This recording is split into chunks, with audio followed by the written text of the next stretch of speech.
So, there's this one semiconductor company making a move that's creating some serious waves in the commercial real estate world.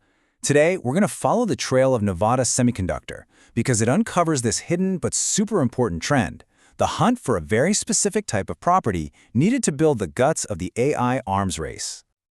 Okay, let's just jump right into this, because this question, it gets right to the heart of it. You see, Navitas isn't just looking for engineers who need a laptop and some good Wi-Fi.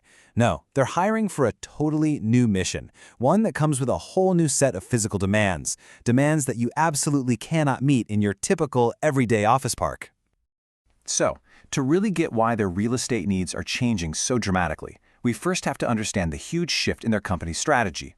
They're actually calling it Navitas 2.0, and believe me, it is a total game changer for how they do business. And I want you to pay attention to that wording, hiring capabilities.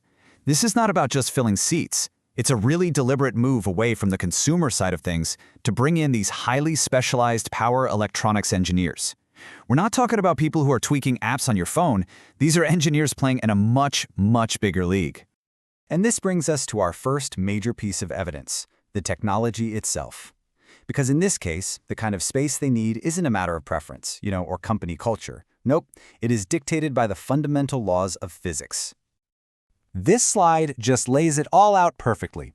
On the left, you've got Navitas 1.0. Think relatively low power stuff like the fast charger for your phone. But on the right, that's Navitas 2.0, the high-power, industrial-grade systems that actually run the massive data centers powering the whole AI revolution. The leap in energy and complexity here is just staggering. And here it is. Here's the number that changes absolutely everything, 800 volts.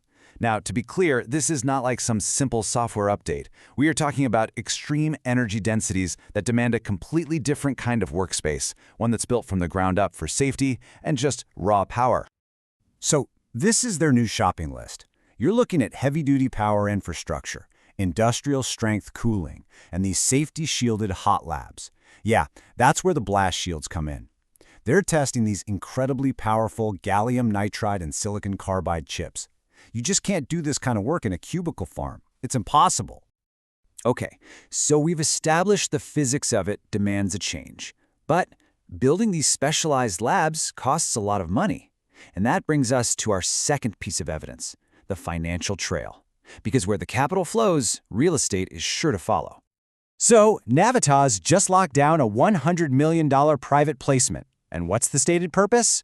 R&D and manufacturing ramp-up. Now, in the semiconductor world, that isn't just some corporate buzzword. That is a loud and clear signal that they are about to physically build out new, highly sophisticated testing facilities.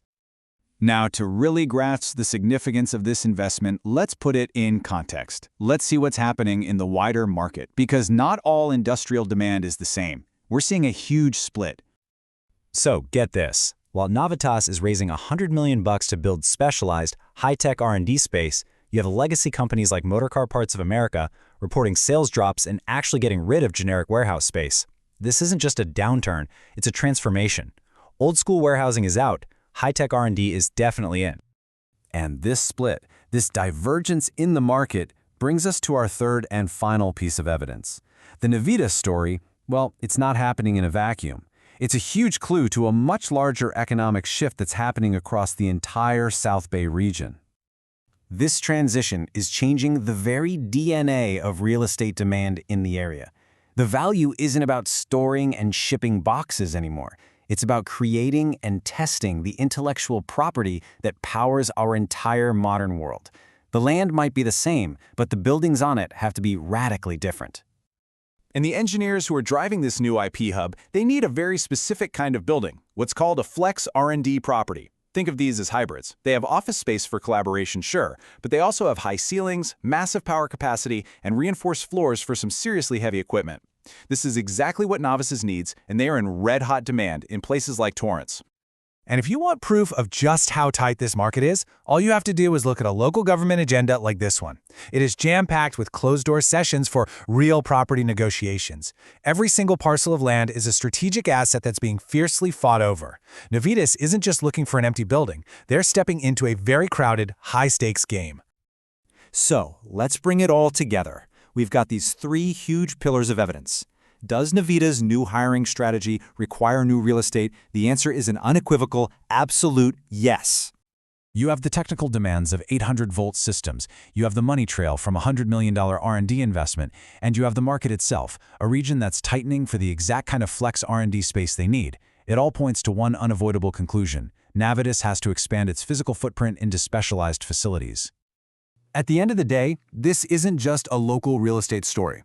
It's about building the actual physical infrastructure, the high-powered labs, the advanced testing facilities that we need to compete in the global AI arms race. The question isn't just where Navitas will find a building. It's about where the future of technology itself is going to be built.